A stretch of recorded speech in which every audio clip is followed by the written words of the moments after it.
Hey guys, it's Stephen here back with another match preview, and this time it's a big game against Arsenal. Mikel Arteta's Arsenal tomorrow, and I'm a bit nervous about this game, I'll be honest, but before I get into the preview and look ahead to this game and kind of dissect the team news and all that kind of stuff, I want to say thank you as ever to One Football for continuing to be an absolute wonderful sponsor of this channel. It's a fantastic app, seriously. If you've not downloaded it yet and you watch this channel, what are you waiting for? Seriously, it's my first source of all football news and information. Go download it in the link in the description below. For all your Manchester City goodness sent directly to your phone. So when you're skiving at school or work or whatever, you can get all the notifications so you don't miss out on any news other than this channel, of course. So go download it right now. But today we're going to talk about Manchester City, and we're going to talk about Arsenal, and we're going to pontificate over how the team could line up, predict to the 11, all that kind of thing, look at the opposition, go over the team news and the press conference, and generally try and give some kind of semblance of overview to this game. And I'm going to start with the overview bit that scrolls through the bottom anyway.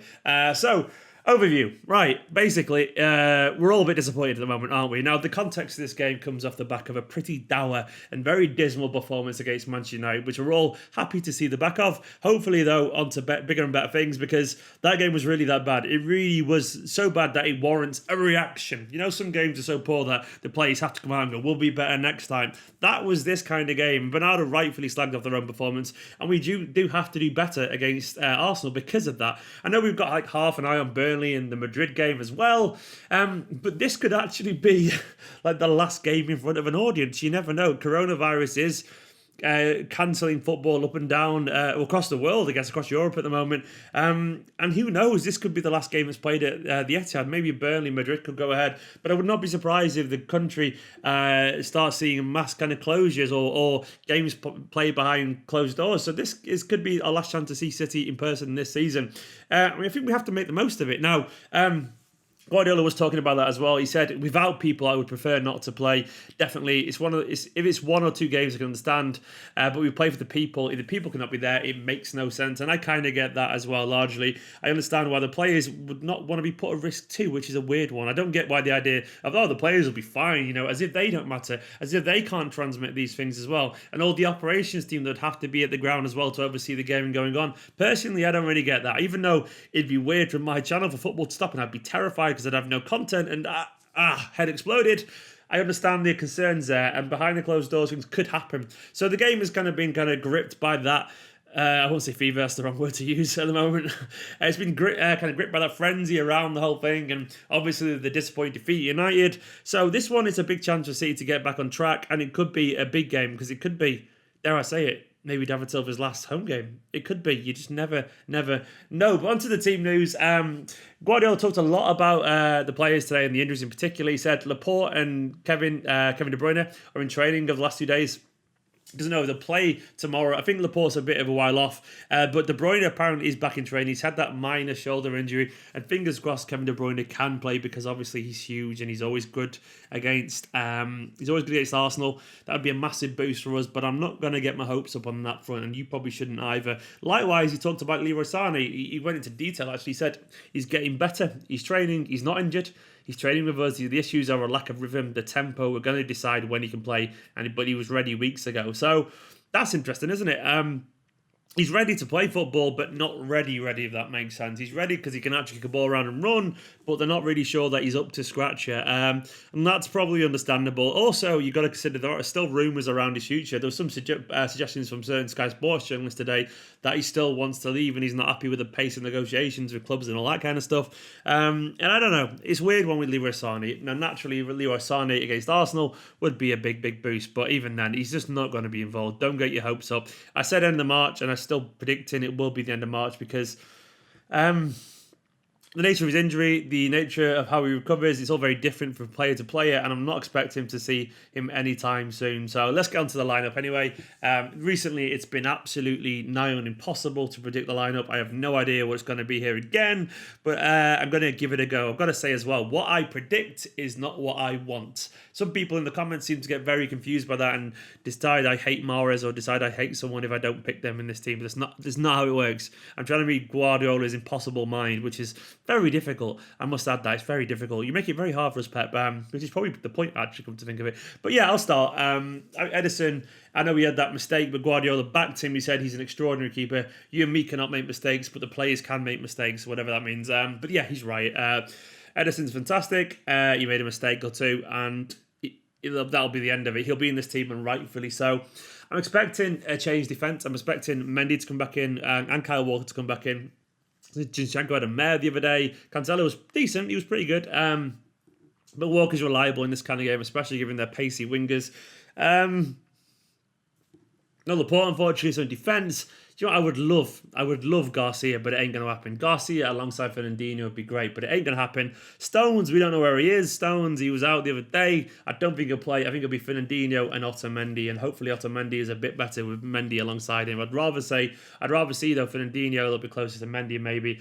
To midfield, this is where I get my first controversial call. I reckon Rodri will be rested for this game. Now, Gundogan, if you go back, has a good record of playing against Arsenal. And I think he'll sit this one out. I think he will do, Rodri. I think Rodri will sit out and Gundogan will play in this game. So that's my call there for the holding midfield. And then ahead of them, I reckon it'll be David Silva coming to the team. And I reckon it'll be Phil Foden, Phil Foden, I think, is going to get a game in this. I think Foden did pretty well when he came centrally. And that's my big call. I'll probably be hugely wrong, and it'll probably be Gundogan and Rodri holding. But I'm going to say Phil Foden and David Silva there. And then out wide, I think at the moment it kind of picks itself. I think it's going to be Mahrez on the right, probably rightfully so, given that he had an impact when he came on the other day. Then on the left, it'll be Raheem Sterling. Probably not rightfully so, but can anyone really not see him picking Sterling at the moment? He picks Sterling every single time, doesn't he? Let's be honest. And then through the middle, a bit of a debate here, but I'm going to go for Gabriel Jesus, and I think Gabriel Jesus has earned it at the moment. I love Sergio, but his form isn't at the best. And Gabriel Jesus is just offering a little bit more at this moment, so I'm going to go for him. As I've said, that's not what I would pick. If I was picking a team, I would have Garcia in there, definitely. Probably just have Garcia in there, really, and change it. I probably would have Rodri playing, and then I'd have, I'd like Foden in the middle. Maybe Foden alongside Bernardo would be interesting, but we won't see that. But anyway, let's go on to the opposition. It's going to be difficult, this game. Let's be honest. Pep was very complimentary about Arteta. He said he's more than prepared. He doesn't need any advice from me. We talk like friends and ex-colleagues. You have to ask Sterling as well if he misses Arteta's training. Obviously, someone asked him about that. He also said about Sterling, he has scored goals. He's going to score more. The timing is there. But yeah, Guardiola was largely very complimentary about Arteta, of course. And rightfully so. Arteta has improved Arsenal. Now, they're not winning loads and loads of games, but I don't think they've lost in the Premier League in 2020. There are lots of draws there, but largely they are improving. They beat West Ham last time out. He's starting to get some performances from some of their players. It's kind of a mixed bag still with Ozil and Pepe, but they are improving. And he's starting to do very good things with some of the younger players as well. Like Saka looks a real threat with the pace and skill he's got. He's getting good performances out of the likes of Martinelli, Aubameyang, and I'm interested to see how Pablo Mari does as well, which is obviously a very talented player. They got from Flamengo, ex-Manchester City player. He's done all right in his first couple of games apparently, but Arsenal are a good team, and there's probably no coach in the world at the moment, or no one outside of Manchester City that knows more about Manchester City than Mikel Arteta. He'll have plans and plans and plans in his little crazy room that apparently he's got with plans all over the wall about this game, and I'm a little bit nervous about that, which I guess brings me on to the prediction. I'm expecting this game to be very, very difficult. And why would it be? Why would not it be? Arsenal are very hard to beat these days. City aren't in perfect form. They've got a young coach who would be absolutely desperate to beat Guardiola. He knows Guardiola's methods and his style. He knows it inside out. And at the moment, Arteta's probably the one manager I wouldn't want to face. Having said that, it is Arsenal. We do tend to have a pretty decent record against Arsenal. We largely create chances against them.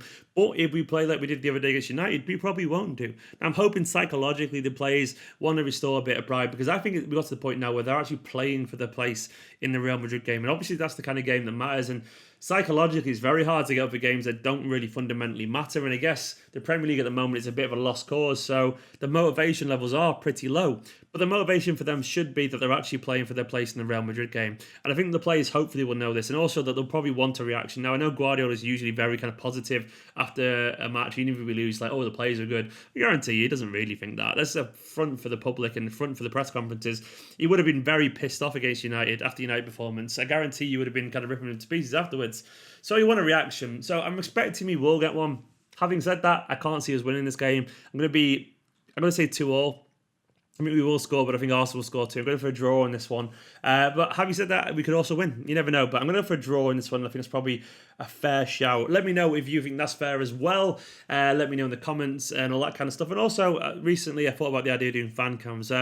Go check my community tab. I talked about the idea of self-submitted fan cams. I can't get outside the game to film them, but if you want to do that and submit it after the game on your phone, film it on your phone and send it to me, comment below in this video and I'll pick out some of the comments and get in touch with you. For now though, like, comment, subscribe. Thank you to all these guys scrolling down the side. These are my patrons who help keep this channel going. You're absolute heroes. Seriously, thank you so much for helping support this channel. Patreon.com/Esteemed Company. If you want to get a shout out in the video, if you want to get some bonus content, if you want to get an Esteemed Company mug, there's loads of stuff there. Patreon.com/Esteemed Company. For now though, like, comment, subscribe, and I'll see you soon.